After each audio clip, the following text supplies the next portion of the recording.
നമസ്കാരം, ചന്ദ്രലേഖയിലേക്ക് സ്വാഗതം. Your future is created by what you do today, not tomorrow. So, ഇന്ന് നമ്മൾ ചെയ്യുന്ന ഏത് കാര്യമായാലും ഫുൾ എഫേർട്ട് ഇട്ട് വളരെ സിൻസിയറായിട്ട് ചെയ്ത് കഴിഞ്ഞാൽ നമ്മളുടെ ഫ്യൂച്ചർ വളരെ സെക്യൂർ ആയിരിക്കും, വളരെ പോസിറ്റീവ് ആയിരിക്കും. അപ്പം എന്താ ഇന്ന് ഉണ്ടാക്കാൻ പോകുന്നത്? ഫ്രൈഡ് ചിക്കൻ വിത്ത് സോസ്.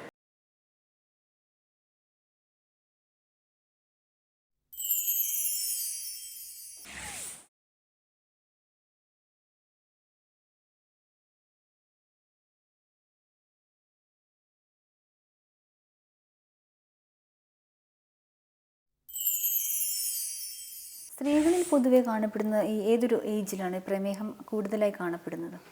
പ്രമേഹം എല്ലാ ഏജ് ഗ്രൂപ്പിലും ഉണ്ട്. അതിൻ്റെ അളവ് കുറവാന്നേ ഉള്ളൂ. ഈ പറഞ്ഞ പോലെ ഇപ്പോൾ അപ് ടു 14-20 ഇയേഴ്സ് ആണെങ്കിൽ കൂടുതലും ടൈപ്പ് 1 കാണുന്നത്. ഈയിടെയായിട്ട് നമ്മൾ ഈ ലൈഫ് സ്റ്റൈൽ കാരണം ടൈപ്പ് 2 ഡയബറ്റീസും കാണുന്നുണ്ട്.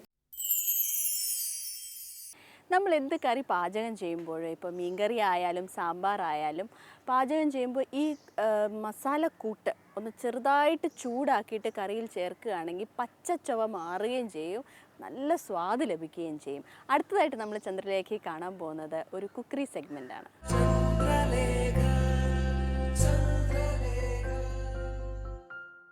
നമ്മുടെ ആഘോഷങ്ങളിലെല്ലാം തീന്മേശകളിൽ ഒഴിച്ചുകൂടാനാവാത്ത ഒരു ഫുഡ് ഐറ്റമാണ് ചിക്കൻ. ചിക്കൻ കൊണ്ടുള്ള എല്ലാ വിഭവങ്ങളും നമുക്ക് ഒരുപാട് ഇഷ്ടമാണ്. പലതും നമ്മൾ പരീക്ഷിച്ച് നോക്കാറുമുണ്ട്.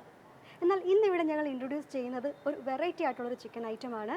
അത് നമുക്ക് പരിചയപ്പെടുത്തി തരുന്നത് മിസ്സസ് നിമ്മി സുനിലാണ്. നമുക്കപ്പോൾ എന്താണെന്ന് നോക്കാം. Hi Nimmi. Hi.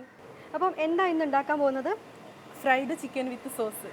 Okay, ingredients ഒന്ന് പരിചയപ്പെടുത്തി തരാമോ? പരിചയപ്പെടുത്തി തരാം. Chicken, chilli sauce, tomato sauce, soya sauce, കുരുമുളക് പൊടി, മഞ്ഞൾ പൊടി, ഉപ്പ് ഇതൊക്കെ ഇട്ട് വേവിച്ചതാണ് ഈ ചിക്കൻ. ലെഗ് പീസ് ആണ് എടുത്തിരിക്കുന്നത്. ലെഗ് പീസ് എടുത്തിരിക്കുന്നത്. ഇനി വേണ്ടത് മൈദ, മഞ്ഞൾപ്പൊടി, നെയ്യ്, കോൺഫ്ലവർ, കുരുമുളക് പൊടി, ഉപ്പ്, മുട്ട, എണ്ണ, റൊട്ടിപ്പൊടി. ഇത്രയും വേണം. ഇത്ര വേണം. ഇപ്പോൾ ഉണ്ടാക്കാൻ തുടങ്ങിയാലോ? ഉണ്ടാക്കാൻ തുടങ്ങാം.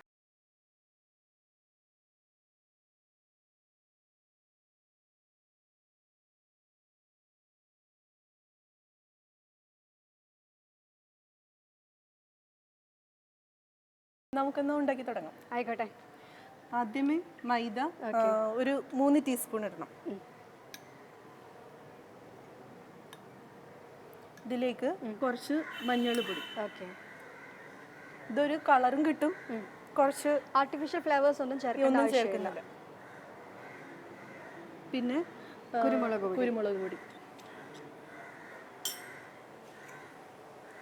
എരിവിന് വേണ്ടിയിട്ട് കുരുമുളകാണല്ലേ യൂസ് ചെയ്യുന്നത്? എരിവിന് വേണ്ടിയിട്ട്. പിന്നെ കുറച്ച് ഉപ്പ്. പിന്നെ ഇതിലേക്ക് ആ മുട്ട എടുത്തിട്ട് പൊട്ടിച്ച്. ഒരു മുട്ട മതിയാവും? ഒരു മുട്ട മതി. ഒരു മുട്ട എടുത്തിട്ട് നമുക്കിത് അടിച്ച് പതപ്പിച്ചിട്ട് ഇതിലേക്ക് ഇടാം. ശരി. ഇനി ഇതിലേക്ക് ഒഴിക്കാം കേട്ടോ. കൈ കൊണ്ട് തന്നെ മിക്സ് ചെയ്യാം. ഓക്കെ. കുറച്ച് വെള്ളവും കൂടി നമുക്ക് ചേർക്കാം കേട്ടോ. തിക്നെസ് ഒന്ന് കുറയാൻ വേണ്ടിയിട്ട് കുറച്ച് വെള്ളം ഒഴിച്ചു കൊടുക്കാം അല്ലേ? അപ്പോൾ അതിനുള്ള ബാറ്റർ റെഡി ആയിട്ടുണ്ട്. ഇനി നമുക്ക് ഫ്രൈ ചെയ്യാനുള്ള കാര്യങ്ങൾ ചെയ്യാം അല്ലേ? സ്റ്റൗ കത്തിക്കട്ടെ.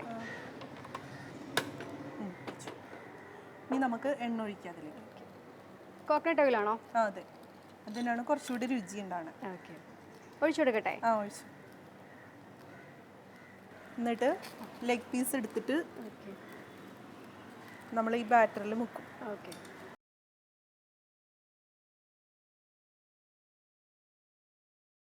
ഇനി സെക്കൻഡ് റൊട്ടി പൊടിയിലൂടെ മിക്സ് ചെയ്യണം അല്ലേ? ഇപ്പം എണ്ണ ചൂടായിട്ടുണ്ട്. ഓക്കെ, ഇനി അതിലേക്ക് നമുക്കിതിടാം.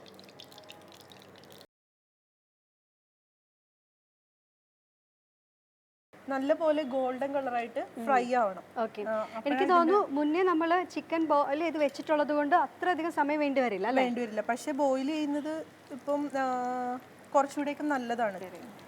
ഇപ്പൊ ഇതേപോലെ നല്ല ബ്രൗൺ കളറാണ്. ഓക്കെ, നല്ല മണമൊക്കെ വരുന്നില്ലേ? ഇത് വരുന്നുണ്ട്.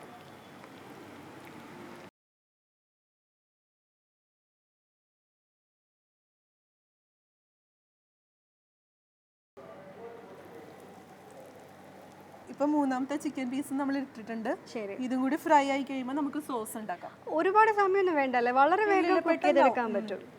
നമ്മുടെ ഏകദേശം ഫ്രൈഡ് ചിക്കൻ എല്ലാം ആയിട്ടുണ്ട്. അപ്പം ഇനി സോസ് ഉണ്ടാക്കണം അല്ലേ? സോസ് ഞാൻ പറഞ്ഞില്ലേ നേരത്തെ നമ്മൾ ഈ ചിക്കൻ വേവിച്ച് വെച്ച ആ വെള്ളം ഉണ്ടായിരുന്നു. ഓക്കെ. അതിലേക്ക് കുറച്ച് കോൺഫ്ലവറും കുറച്ച് നെയ്യും കൂടി ഇട്ട് നല്ലപോലെ അതൊന്ന് കുറുകി കഴിയുമ്പോൾ സോസ് റെഡിയാണ്. ഓക്കെ. ഇതും കൂടി ഇതിലേക്ക് വെച്ചിട്ട് ഇനി നമുക്ക് സോസ് ഉണ്ടാക്കാൻ തുടങ്ങാം. ഈ പാൻ മാറ്റാം. ഓക്കെ. ഈ സോസിന്റെ കോൺഫ്ലവർ അല്ലേ? കോൺഫ്ലവർ അല്ല, ഫസ്റ്റ് നമ്മൾ വെള്ളം ഇത് വേവിച്ച വെള്ളം അല്ലേ? അത് നമ്മൾ ഇതിലേക്ക് ഇടണം. ഓക്കെ. കുറച്ച് വെള്ളം കൂടി ചേർക്കാം. ഓക്കെ. ശരിക്കും ഇത് എല്ലാ സോസിന്റെയും കൂടെ മിക്സ് ആണ്. അതെ. പാകത്തിന് ഉപ്പ് ചേർക്കണം. ഇപ്പൊ തന്നെ ആഡ് ചെയ്യാണോ കോൺഫ്ലവർ? കോൺഫ്ലവർ ഒരു തിക്നെസ് കിട്ടാൻ വേണ്ടി മാത്രം ചെയ്യുന്നത്. ശരി. നമുക്ക് ഇതിലേക്ക് കുറച്ച് നെയ്യ്. ഓക്കെ. ഒരു 1/2 ടീസ്പൂൺ നെയ്യ്. ഓക്കെ. എല്ലാ ഇൻഗ്രീഡിയൻസും പാകത്തിനായിരുന്നു എടുത്ത് വെച്ചിരുന്നത് അല്ലേ? ഇനി നന്നായിട്ട് തിളച്ച് ഓക്കെ ഒന്ന് കുറുകി വരുമ്പോഴേക്കും റെഡിയാണ്. ഓക്കെ. നന്നായിട്ട് കുറുകി ആ ഒരു ബ്രൗൺ കളർ കുറച്ചുകൂടി കൂടുമ്പോൾ നമുക്ക് മാറ്റാം. നമ്മുടെ സോസ് റെഡി ആയിട്ടുണ്ട്. അപ്പോൾ വളരെ ചുരുങ്ങിയ സമയം കൊണ്ട് സോസ് ഇവിടെ പ്രിപ്പയർ ചെയ്ത് കഴിഞ്ഞിട്ടുണ്ട്. അപ്പം നമുക്കിതൊരു ബൗളിലേക്ക് മാറ്റാം. ശരി. ഇതിപ്പോൾ നമ്മൾ 3 ചിക്കൻ പീസിന് വേണ്ടിയിട്ടുള്ള സോസ് മാത്രമാണ് പ്രിപ്പയർ ചെയ്തിരിക്കുന്നത്. കൂടുതൽ ചിക്കൻ പീസ് വേണമെങ്കിൽ നമ്മൾ കൂടുതലായിട്ട് എടുക്കണം. ഇനി നമുക്കിത് ഒരു സർവിംഗ് ഡിഷിലേക്ക് മാറ്റാം. ശരി.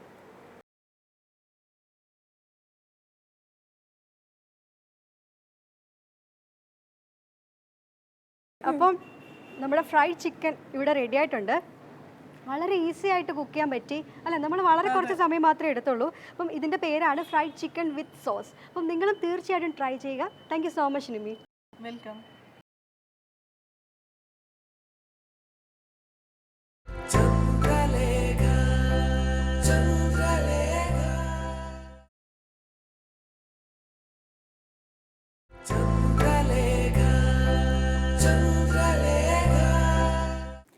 ജന്മന ഉള്ള വൈകല്യങ്ങളെ അതിജീവിച്ച് ജീവിതത്തിൽ വളരെ സക്സസ്ഫുൾ ആയ ഒരു കൊച്ചു കലാകാരിയാണ് നമ്മൾ അടുത്തതായിട്ട് ചന്ദ്രലേഖയിലൂടെ പരിചയപ്പെടാൻ പോകുന്നത്.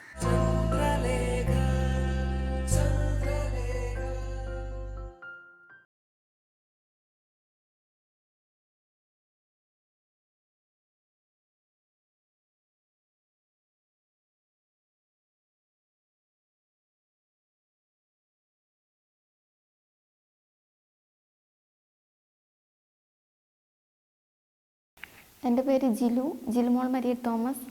എൻ്റെ വീട് കരിമണ്ണൂരാണ്. വീട്ടിൽ പപ്പ, മമ്മി, ചേച്ചി, അനിയത്തി ഇത്രയും പേരാണുള്ളത്. ഞാൻ പഠിച്ചത് BA ആനിമേഷൻ ആൻഡ് ഗ്രാഫിക് ഡിസൈനാണ്. ചെത്തിപ്പുഴ ചങ്ങനാശ്ശേരി മേഴ്സി ഹോമിൽ നിന്നാണ് ഞാൻ പഠിച്ചത്. 5ാം ക്ലാസ് മുതൽ ഡിഗ്രി വരെ അവിടെ നിന്നാണ് പഠിച്ചത്. ഞാൻ ചെറുപ്പം മുതലേ വരയ്ക്കുമായിരുന്നു. പെൻസിൽ ഡ്രോയിങ്ങിനോടായിരുന്നു കൂടുതൽ താല്പര്യം. പിന്നെ പഠിച്ചു കഴിഞ്ഞപ്പം കമ്പ്യൂട്ടറിൽ ഇപ്പോൾ കൂടുതലായിട്ട് കമ്പ്യൂട്ടറിലാണ് ചെയ്യാറ്.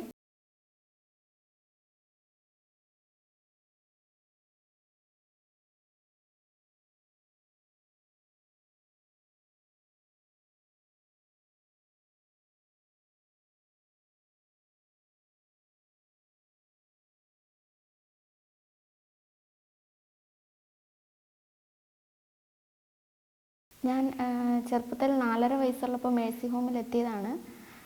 എൻ്റെ മമ്മി മരിച്ചുപോയി 4.5 വയസ്സുള്ളപ്പോൾ. അത് കഴിഞ്ഞുകൊണ്ട് ഞാൻ മേഴ്സി ഹോമിൽ എത്തിയതാണ്. അവിടുത്തെ സിസ്റ്റേഴ്സാണ് ഞങ്ങൾ.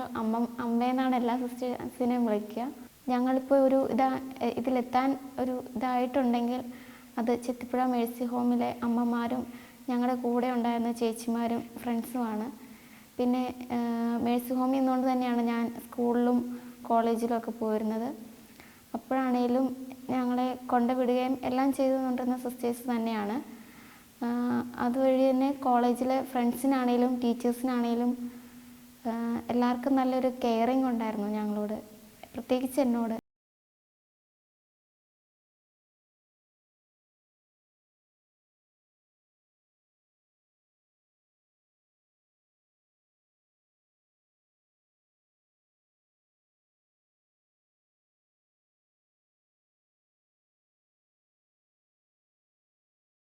ഇപ്പം ഞാൻ പൈങ്കുളം ഹോസ്പിറ്റലിൽ ഓഫീസ് സ്റ്റാഫായിട്ട് വർക്ക് ചെയ്യാണ്. പിന്നെ പുറത്തുനിന്ന് ഡിസൈൻ വർക്കുകൾ എടുത്ത് ചെയ്യുന്നുണ്ട്. ചെറുപ്പം മുതലേ ചങ്ങനാശ്ശേരിയിൽ നിന്നാണ് പഠിച്ചത്. അവിടെയാണെങ്കിലും ടീച്ചേഴ്സാണെങ്കിലും ഫ്രണ്ട്സ് ആണെങ്കിലും നല്ല സപ്പോർട്ടീവായിരുന്നു. എല്ലാവരും നല്ല ഹെൽപ്പിംഗ് മെൻറ്റാലിറ്റി ഉള്ളവരായിരുന്നു. സത്യം പറഞ്ഞാൽ അവരുടെയൊക്കെ ഒരു ഹെൽപ്പ് കൊണ്ടും അവരുടെ സപ്പോർട്ടും കൊണ്ടാണ് ഞാനിപ്പോൾ ഇവിടം വരെ എത്തിയത്. പിന്നെ ഓരോ കോമ്പറ്റീഷനൊക്കെ വരുമ്പോഴത്തേക്കാണെങ്കിലും അതിലൊക്കെ പങ്കെടുത്തിരുന്നു. അതിനാണെങ്കിലും നമുക്ക് എന്തെങ്കിലും ഹെൽപ്പോ അല്ലെങ്കിൽ പ്രത്യേകിച്ച് എന്തെങ്കിലും ഒരു അഡ്ജസ്റ്റ്മെൻറ്റ് അങ്ങനെ എന്തെങ്കിലും വേണമെങ്കിൽ ഉടനെ തന്നെ അവരത് ചെയ്തു തരുമായിരുന്നു. ചെറുപ്പം മുതലേ തന്നെ ഒരു രണ്ട് കൈയില്ല, അയ്യോ അങ്ങനെ ഒരു ഫീലിങ്സ് എനിക്കുണ്ടായിട്ടില്ല. അത് കാരണം തന്നെ എല്ലാ കാര്യത്തിലും ഞാൻ പങ്കെടുക്കുകയും എല്ലാം ചെയ്യുമായിരുന്നു. ഇപ്പോൾ ആണെങ്കിലും തന്നെ യാത്ര ചെയ്യുന്നതിനും അല്ലെങ്കിൽ എവിടെയെങ്കിലുമൊക്കെ പോകുന്നതിനും കൂടുതലും അറിയാവുന്ന സ്ഥലങ്ങളിലാണ് തന്നെ പോകാറ്. എന്തായാലും അത്രയും ചെയ്യാൻ പറ്റുന്നതിനും എല്ലാം എനിക്ക് പ്രശ്നം തോന്നുന്നില്ല. എനിക്ക് ഹാൻഡിക്യാപ്ഡ് ആയിട്ടുള്ളവരോട് പറയാനുള്ളത്, നമുക്കൊരാളുടെ സിമ്പതി അല്ല വേണ്ടത്, നമുക്ക് എമ്പതിയാണ് വേണ്ടത്. പിന്നെ എന്തെങ്കിലും ഒരു പ്രശ്നങ്ങളുണ്ടാകാം. അത് ഹാൻഡിക്യാപ്ഡ് ആയിട്ടെന്നുള്ള എല്ലാവരുടെയും ജീവിതത്തിൽ പ്രശ്നങ്ങളുണ്ടാകാം. നമ്മൾ അതിൽ തളർന്നു പോകരുത്. അല്ലാണ്ട് തന്നെ അതിനെ ഓവർകം ചെയ്യാനായിട്ട് നമ്മുടെ ശരീരത്തിന് ചിലപ്പോൾ പറ്റില്ലായിരിക്കും, പക്ഷെ നമ്മുടെ മനസ്സിനെ പാകപ്പെടുത്തിയെടുത്താൽ നമുക്കതിനെ ഓവർകം ചെയ്ത് മുന്നോട്ട് പോകാൻ തന്നെ പറ്റും.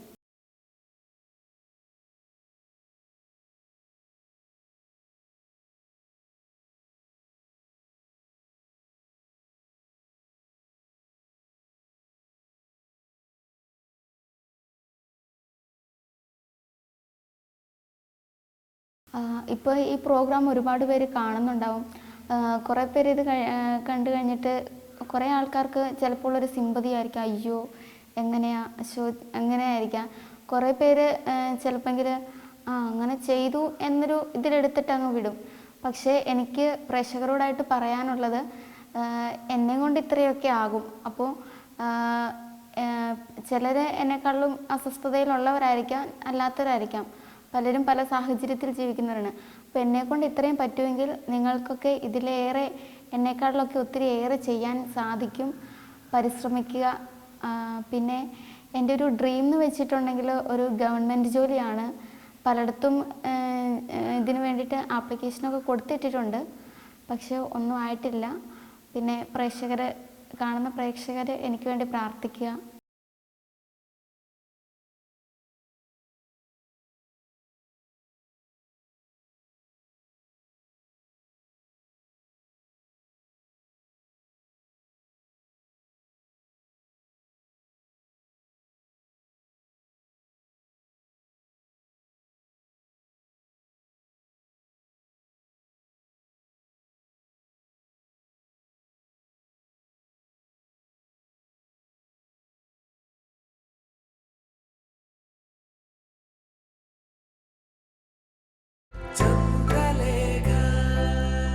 ചെറിയ പ്രായത്തിൽ പോലും ഈ കുട്ടികൾക്ക് പ്രമേഹം വരാനുള്ളൊരു കാരണം എന്താണ്?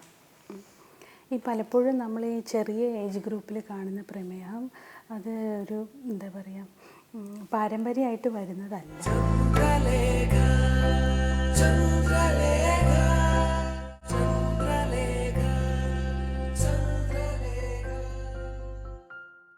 ഇനി നമ്മൾ ചന്ദ്രലേഖയിലൂടെ കാണാൻ പോകുന്നത് ഒരു ഡോക്ടർ സെഗ്മെൻ്റാണ്.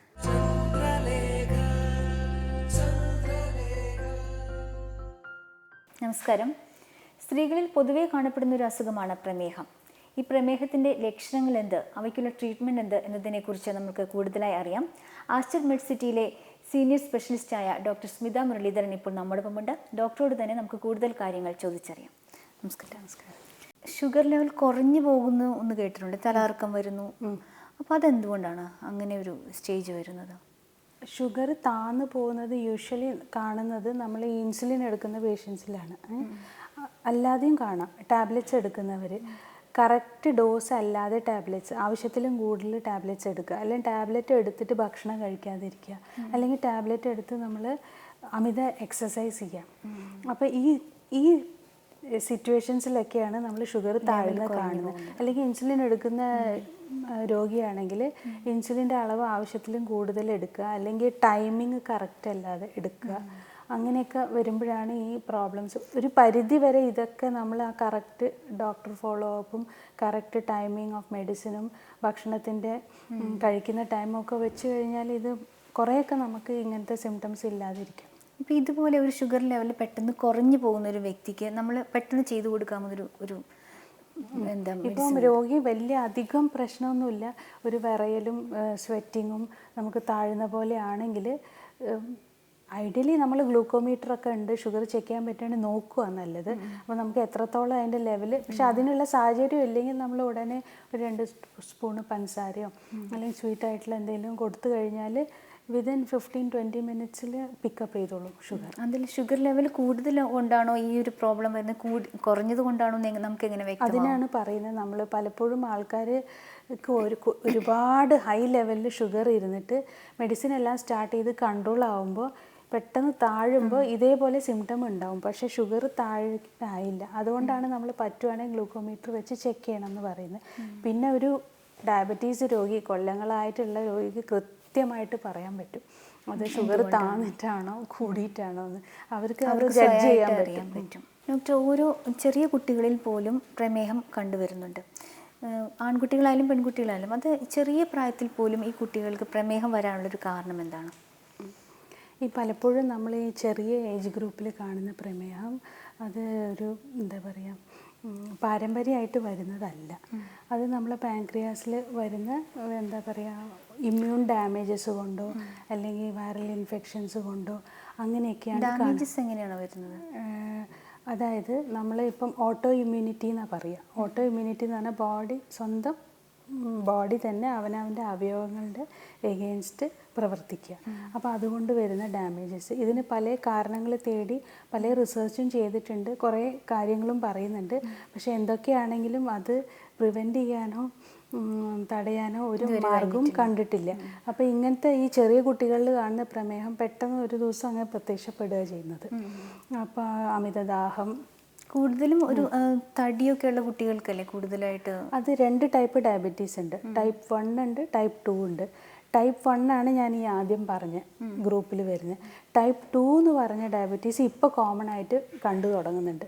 കാരണം എന്താ വെച്ചാൽ നമ്മളെ ജീവിത രീതികളൊക്കെ അങ്ങനെയാണ്. അപ്പോൾ ഭക്ഷണം കഴിക്കുന്നതും കൂടുന്നതാകുമ്പോൾ ചെറിയ പ്രായങ്ങളിൽ ഒബീസിറ്റി, അതായത് അമിത വണ്ണം, തടി കൂടി വരുന്നതുകൊണ്ട് ഇപ്പോൾ ടൈപ്പ് 2ൻ്റെ അളവും കൂടി വരികയാണ്. അപ്പോൾ കുട്ടികളിൽ മെയിനായിട്ട് കാണുന്നത് ഡയബറ്റീസ് ടൈപ്പ് 1 ആണെങ്കിൽ ഇപ്പോൾ ടൈപ്പ് 2ഉം കൂടി വരുന്നുണ്ട്. അതുപോലെ തന്നെ നമ്മൾ ആൺകുട്ടിയാണെങ്കിലും പെൺകുട്ടിയാണെങ്കിലും ഏകദേശം ഒരേ റേറ്റിൽ തന്നെയാണ് കാണുന്നത്. സ്ത്രീകളിൽ പൊതുവെ കാണപ്പെടുന്ന ഏതൊരു ഏജിലാണ് പ്രമേഹം കൂടുതലായി കാണപ്പെടുന്നത്? പ്രമേഹം എല്ലാ ഏജ് ഗ്രൂപ്പിലും ഉണ്ട്, അതിൻ്റെ അളവ് കുറവാന്നേ ഉള്ളൂ. ഈ പറഞ്ഞ പോലെ ഇപ്പോൾ അപ് ടു 14-20 ഇയേഴ്സ് ആണെങ്കിൽ കൂടുതലും ടൈപ്പ് 1 കാണുന്നത്. ഈയിടെയായിട്ട് നമ്മൾ ഈ ലൈഫ് സ്റ്റൈൽ കാരണം ടൈപ്പ് 2 ഡയബറ്റീസും കാണുന്നുണ്ട്. പിന്നെ ആ ഒരു റിപ്രൊഡക്റ്റീവ് ഏജ് ഗ്രൂപ്പ്, ഒരു 18 മുതൽ 44 വയസ്സ് വരെ വരുന്നത് പ്രമേഹം വരുന്ന കൂടുതലും പ്രഗ്നൻസിയിൽ കാണുന്നുണ്ട്. കാരണം പ്രഗ്നൻസി സമയത്ത് പ്രമേഹത്തിനുള്ള ടെൻഡൻസി കൂടുതലാണ്. അപ്പോൾ നമുക്ക് ഇതുപോലെ ഫാമിലിയിൽ ആരെങ്കിലും ഷുഗർ ഉണ്ടെങ്കിലോ അല്ലെങ്കിൽ നമ്മൾ അമിതവണ്ണമുള്ള ആളാണെങ്കിലോ ആ സമയത്ത് കൂടാൻ സാധ്യതയുണ്ട്.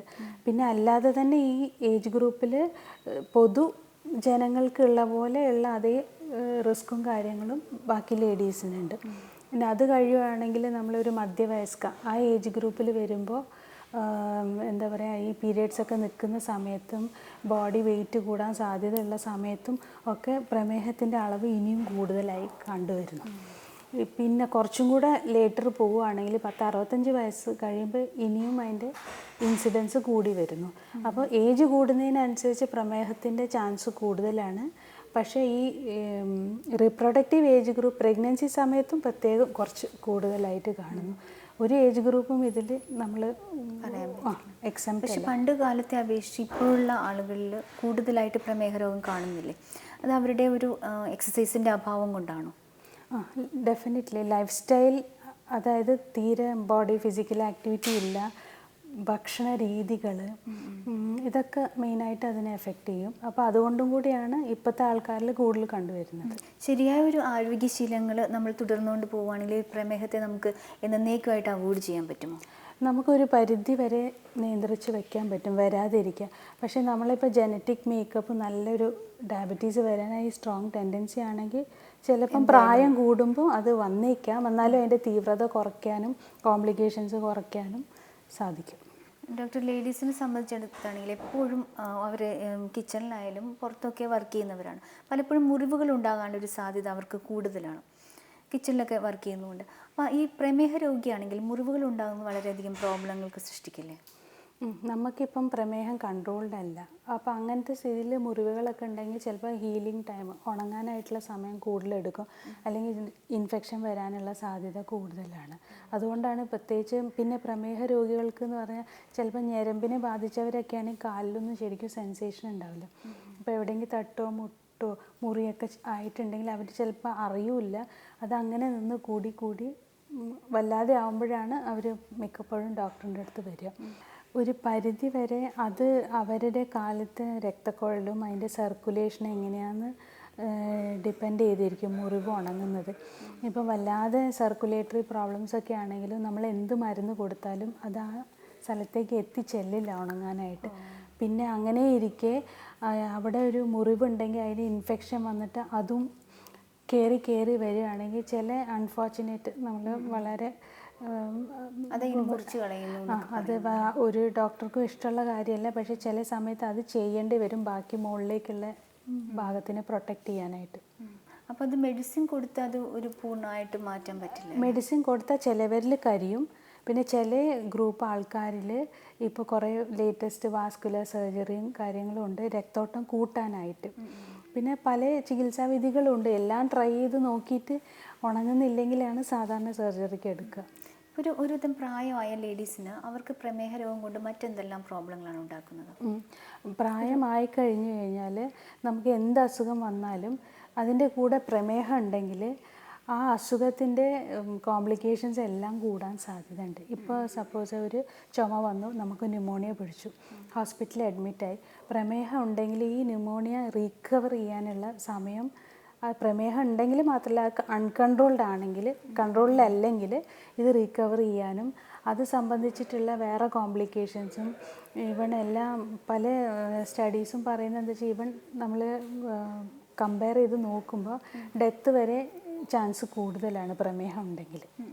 അതുപോലെ പ്രമേഹ രോഗികൾക്ക് സ്ത്രീകളുടെ കാര്യം തന്നെ പറയാം, ഹേർട്ടിന് ഒരുപാട് കംപ്ലൈൻറ്റ് ഉണ്ടാകുന്നു എന്ന് കേൾക്കുന്നുണ്ട്. അതെന്തുകൊണ്ടാണ്? ഈ സ്ത്രീകൾക്ക് പൊതുവേ ഹാർട്ട് ഡിസീസ് വരുമ്പം, പ്രമേഹമുള്ള സ്ത്രീകൾക്ക് വരുമ്പോൾ അതിൻ്റെ തീവ്രത കുറച്ചും കൂടെ കൂടുതലായിട്ടാണ് കാണിക്കുന്നത് എല്ലായിടത്തും. എന്തുകൊണ്ടാണ് അങ്ങനെ പറയുന്നത്? അതിൻ്റെ എക്സാക്റ്റ് ജനറ്റിക് റീസൺ എന്താണെന്നുള്ളത് ക്ലിയർ അല്ല. ബട്ട് ആ ഒരു ലേഡീസിന് പൊതുവേ ഉള്ള നാച്ചുറൽ പ്രൊട്ടക്ഷൻ പോയി. ലേഡീസ് പൊതുവേ ഒരു ആ റിപ്രൊഡക്റ്റീവ് ഏജ് ഗ്രൂപ്പിൽ അവർക്കൊരു നാച്ചുറൽ പ്രൊട്ടക്ഷൻ ഉണ്ട്, അത് പോയി. അതുകൊണ്ട് തന്നെ അവർക്ക് പ്രമേഹം വരുമ്പോൾ കൂടുതൽ കോംപ്ലിക്കേഷൻസും കാണുന്നുണ്ട്. അതിൻ്റെ എക്സാക്റ്റ് റീസൺ എന്താണെന്ന് പല ക്ലിയർ അല്ല. ഡോക്ടർ, തീർച്ചയായിട്ടും പ്രമേഹ രോഗത്തെക്കുറിച്ചും അതിൻ്റെ സൈഡ് എഫക്ട്സിനെ കുറിച്ചും എല്ലാം വ്യക്തമായി തന്നെ പറയുകയുണ്ടായി. സ്ത്രീകൾക്ക് വളരെയധികം പ്രയോജനകരമായി തന്നെ കരുതുന്നു ഈ ഒരു എപ്പിസോഡ്. ഇത്രയും സമയം ഞങ്ങളോടൊപ്പം ചിലവഴിച്ചതിന് നന്ദി. നമസ്കാരം.